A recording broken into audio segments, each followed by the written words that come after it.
Hello, CJ here from I Am Not Ashamed of the Gospel of Christ.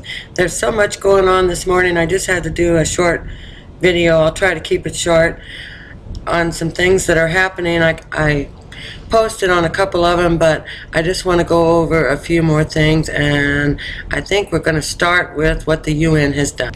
Okay, first of all, I want to start with the United Nations has declared that the year 2014 is a year of solidarity with the Palestinians, calling for a viable, sovereign state of Palestine.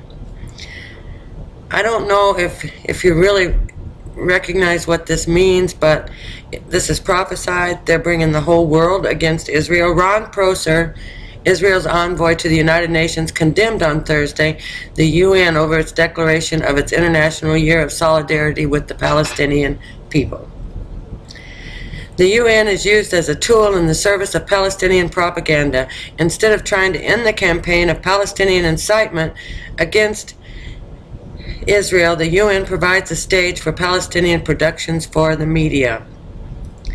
While the Palestinians seek solidarity, they continue to educate an entire generation to hate Israel and deny the connection between the Jewish people to their homeland. It's time to stop the hypocrisy and ask, where is the solidarity with victims of terrorism in Israel and their families? I just found this amazing that it comes at a time right now when there's a forced peace deal. I call it land for peace with Israel. I think that that's just amazing that it comes with this timing, because Kerry says that we're going to have a peace deal signed in April. There are a few other things that if you just take this one article or this one announcement, it's not so profound, but if you take everything else and put it all together, prophecy is unfolding here at a really rapid rate. I also found it rather interesting that there is a top European Union official warned on Wednesday that both Israel and the Palestinian Authority would have a price to pay if U.S.-led peace talks collapse. Speaking to reporters in Jerusalem, Lars Freiborg Anderson, the EU's ambassador to Israel, also rebuffed the evidence noted by both Foreign Minister Lieberman and Prime Minister Netanyahu that Europe was showing an anti-Israel bias. He also threatened that initiatives for Israel to keep building on land over the 1949 armistice lines was fueling more initiatives from the EU to boycott Israel. This is amazing also. Now the threats will come about. This initiatives, he keeps talking about building land over the 1949 armistice lines. I don't know, I don't think I've ever seen a nation where they have had a war and they have sought new lines like this to give them back. I mean, America didn't give Texas back to Mexico. So, and we didn't give, if that's the case, then we should give land back to the American Indian. I don't know, I just think it's very strange. Now the push begins. Then you come and you have this article. What secret does Kerry have in store for us? If the pro-peace camp take on the struggle with the same messianic zeal that the settlers and the peace spoilers have displayed until now, perhaps there is still a small ray of light at the end of this long, dark tunnel. What is the big secret that U.S. Secretary of State John Kerry and Prime Minister Netanyahu have cooked up for us? Or perhaps, like so many previous attempts at peacemaking, it will all turn out to be anticlimactic. An interim agreement, the release of more prisoners, a settlement freeze. It goes on and on. And he said, the writer of this article says, we've been there, seen it, done it, and always failed, at least so far. But there are signs which suggest that Kerry has some surprises in store, judging by the actions and statements of some of the leading government figures in recent weeks. And he cites the fact that Netanyahu spent hours suddenly and away from the limelight in a meeting with Jordan's King Abdullah. That's still secret. Foreign Minister Lieberman has also returned to the public debate. Whether or not the Arab citizens of Israel are in favor of such a move, it's actually kind of confusing. They're calling it a state within a state instead of placing lines and removing Jewish settlers. They want to integrate them all into one society, and they can choose which preference they like, Arab or Israel. And we all heard about Defense Minister Moshe Ya'alon, who said that Kerry's messianic views needed to be taken back to America. That's just my words, but that's basically what he said. And I agree with him. I mean, he apologized for it, but why? He did tell the truth.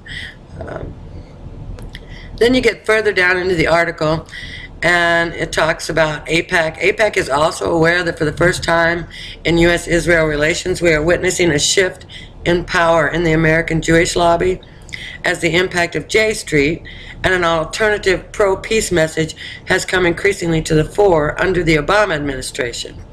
We all of us in America anyway, know that Obama wants to be remembered as a president who made a significant change in the Israel-Palestinian area. He wants to be remembered as someone who has achieved something as significant as the Camp David peace agreement between Israel and Egypt, rather than as the president who brought us Oslo. So that said, we'll move on to the next article.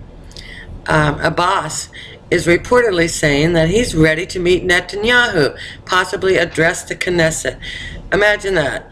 EU threatens both sides, and all of a sudden he wants to meet with Netanyahu and address the Knesset. Palestinian Authority President Mahmoud Abbas was quoted Wednesday as saying he was prepared to meet with Prime Minister Netanyahu at any time. The Institute for National Security Studies at Tel Aviv University quoted Abbas as saying that he does not rule out the possibility of addressing the Knesset. Abbas outlined the Palestinian goals as follows: strengthening the vision of the two states for two people, where Israel would exist in security and stability alongside a Palestinian state created on the pre-1967 lines, making East Jerusalem the capital of a Palestinian state, and keeping it as a city for all religions in accordance with arrangements, placing the borders of a Palestinian state under Palestinian control and not the IDF, and discussing the issue of the refugees in line with the Arab Peace Initiative and UN Resolution 194. He said he would agree to a transitional period of only 3 months, during which time Israel would gradually withdraw and ensure its security. Now, you know, this statement is about as close, I guess, as they're going to get to Palestine acknowledging Israel. They still won't do that. They still won't say that Israel is a state. They want it to withdraw to the pre-1967 borders, which would make Israel borders undefensible. It really would. They're going to keep it as a city for all religions. And this is what I find most interesting, because we just saw a lot of news lately about Christians in Nazareth being warned that they could not say Jesus Christ was God's son because Allah doesn't have a son and it's blasphemy, and Christians and Jews still are not allowed to pray on the Temple Mount. In fact, there's quite the row over that recently. So I find that really odd that they think now it's going to be a city for all religions. I just think that's odd. The New World Order and the New World Religion are forming right now. They're mixing, and it's coming to a head. This is all prophesied, and it's coming to a head this year. I just did a post this morning entitled it Watchman's Alert, UN Aligns Itself with Palestinians. And I just kind of briefly wanted you to show it because it does have a good video of Irving Baxter. So you can go there, and he does a very good job of explaining what's going on. He cites Zechariah, where God will bring all of the nations together for the Battle of Armageddon. But anyway, it's a short 12-minute video. You can listen to it later. I just wanted to bring your attention to that. Irving does a really good job of explaining end-time prophecies. Then there's another video from Danny Ayalon, Israel's Deputy Minister of Foreign Affairs, and it's he does it really well, too, of laying out the truth about the Palestinians and the war and what's going on there. I won't even attempt to go into that right now, but both of those videos are worth watching. There are many Bible verses that say and prophesy what's going on now, but this one I thought was appropriate for right now. It's Jesus talking, and it's in, this one is in out of Mark, and it's in many places, Matthew chapter 24, Luke. Anyway, he says, now learn the parable from the fig tree, which is Israel. In the Bible, every time Israel is referred to as a tree, it's a fig tree. When its branch has already become tender and puts forth its leaves, you know that summer is near. Even so, you too, when you see these things happening, recognize that he is near, right at the door. I truly say to you, this generation will not pass until all these things take place. I've said that. I wanted you to see that because the things that Jesus has talked about and told us is coming to pass is coming to pass. These things have begun. It's time to look up because he is near. He is right at the door. That's about all I have for today. I just wanted to put all of this together because there's so much coming together all at once.